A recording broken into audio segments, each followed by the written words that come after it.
સુરતના નાસીનગર વિસ્તારના ભૂતિયા ડિમોલેશન મામલે અધિકારીઓ કોઈ પણ જવાબ આપવા તૈયાર નહીં. ઘટનાના 20 દિવસ બાદ પણ અધિકારીઓના મૌન. ઝોનલ ચીફ આશિષ નાયકને સવાલ પૂછતા જવાબ આપવાનું ટાળી કમિટીને ખો આપી. બિલ્ડરના ગેરકાયદે બાંધકામ સામે કાર્યવાહી શા માટે ન કરાઈ તે અંગે સવાલ.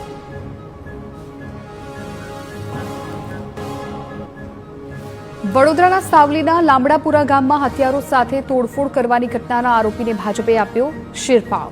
ભાજપે આરોપી કલ્પેશ દલસાણિયાને કિસાન મોરચાનો ઉપપ્રમુખ બનાવ્યો. જિલ્લા પ્રમુખ બીજે બ્રહ્મભટ્ટે કરેલી જાહેરાતમાં આરોપી કલ્પેશ દલસાણિયાનું નામ સામેલ.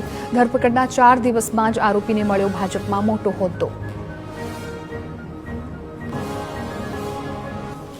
રાજકોટમાં નફાની લાલચમાં લોકોના સ્વાસ્થ્યને જોખમમાં મુકતા એકમો સામે ફૂડ શાખા એક્શનમાં. મવડી રોડ પર આવેલા બાલાજી ફૂડ નામની દુકાને સીલ કરવામાં આવી. આ એકમમાં વાસી ખોરાક અને અનહાઇજેનિક સ્થિતિમાં ખોરાક બનાવવામાં આવતો હોવાનું ખુલતા કાર્યવાહી કરવામાં આવી.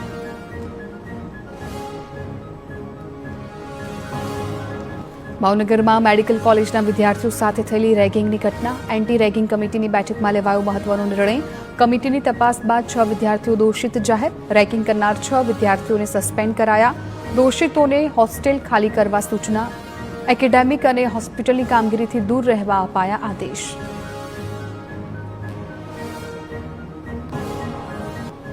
આરોગ્ય પ્રધાન પ્રફુલ્લ પાનસેરીયાએ રેગિંગ મુદ્દે આપ્યા હતા કડક કાર્યવાહીના આદેશ. આરોગ્ય પ્રધાનની સૂચના બાદ મોડી રાત સુધી ચાલી કમિટીની બેઠક. એન્ટી રેગિંગ કમિટીની મેરેથોન બેઠક બાદ દોષિતોની હોસ્ટેલમાંથી હકાલપટ્ટી. રેગિંગ મામલે આરોગ્ય પ્રધાન પ્રફુલ્લ પાનસેરીયાનું નિવેદન. દોષિત વિદ્યાર્થીઓ સામે તાત્કાલિક અને કડક પગલાં. વિદ્યાર્થીઓની સુરક્ષા અને સન્માન સાથે કોઈ સમાધાન નહીં. રાજ્યના 76 તાલુકામાં વરસ્યો નોંધપાત્ર વરસાદ. રાજ્યના 17 તાલુકામાં 1 ઇંચથી વધુ વરસાદ ખાબક્યો. સૌથી વધુ પંચમહાલના હાલોલમાં વરસ્યો 4.57 ઇંચ વરસાદ. ગોધરામાં 3.35 ઇંચ, જાંબુઘોડામાં 3.15 ઇંચ વરસાદ.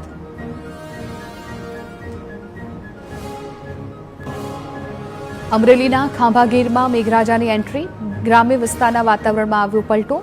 ધુંધવાડા, ભાણિયા સહિતના ગામોમાં વરસાદનું આગમન. ધોધમાર વરસાદ વરસતા વાતાવરણમાં ઠંડક પ્રસરી. પંચમહાલમાં વરસાદી ધમાકેદાર એન્ટ્રી. ધોધમાર વરસાદને પગલે અનેક વિસ્તારોમાં ભરાયા પાણી. વરસાદી પાણીને પગલે સોસાયટીઓમાં જળબંબાકારની સ્થિતિ. ગોધરા હાલોલમાં પણ નીચાણવાળા વિસ્તારોમાં ભરાયા પાણી. પંચમહાલ જિલ્લામાં સાર્વત્રિક વરસાદથી ખેડૂતો ખુશ.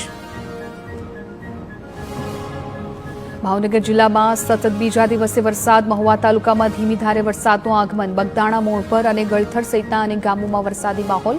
વાવણી માટે અનુકૂળ વરસાદથી ખેડૂતો આનંદમાં. દાહોદમાં વહેલી સવારથી ગ્રામ્ય પંથકમાં વરસાદ. લીંબડી, સંજેલી, ફતેપુરા, લીમખેડામાં વરસાદ. મોડી રાતથી ભારે પવન સાથે વરસાદનું આગમન. ખેતીલાયક વરસાદથી ખેડૂતોમાં ખુશીની લહેર. ભારે વરસાદને કારણે મકાન ધરાશાય. સમય સૂચકતાથી લોકો બહાર નીકળી જતા જાનહાનિ ટળી. સુરત શહેરના વાતાવરણમાં આવ્યો પલટો. અનેક વિસ્તારોમાં ધોધમાર વરસાદ પડ્યો. રાત્રે પણ શહેરમાં નોંધાયો હતો વરસાદ. દક્ષિણ ગુજરાતમાં ચોમાસાનો બન્યો માહોલ.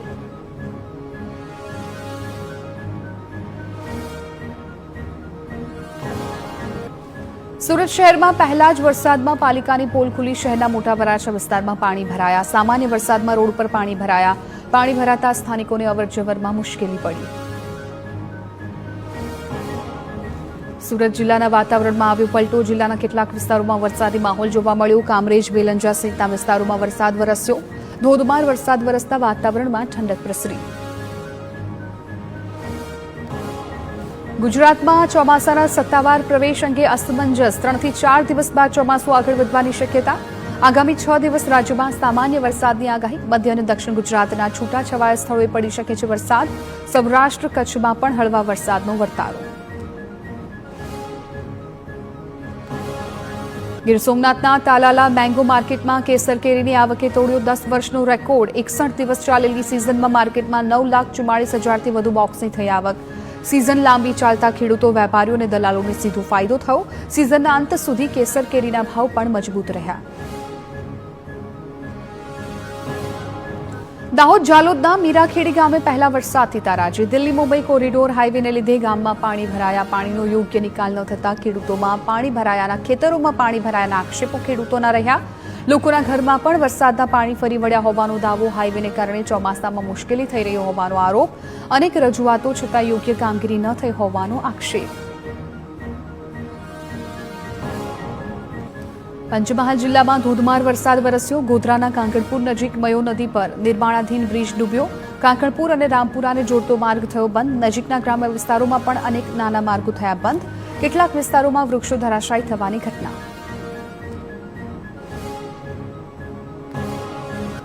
ગાંધીનગરના કલોલમાં પ્રથમ ગ્રાસી મક્ષિકા જેવો ઘાટ. પહેલા જ વરસાદમાં ખુલી ગઈ સ્થાનિક તંત્રની પોલ. પ્રિમોન્સૂન કામગીરીના દાવાની નીકળી ગઈ હવા. પહેલા જ વરસાદમાં અનેક ઠેકાણે પાણી ભરવાનો પ્રશ્ન. આયોજન વગર આડેધડ વિકાસના કામોને પગલે મુશ્કેલી વધી.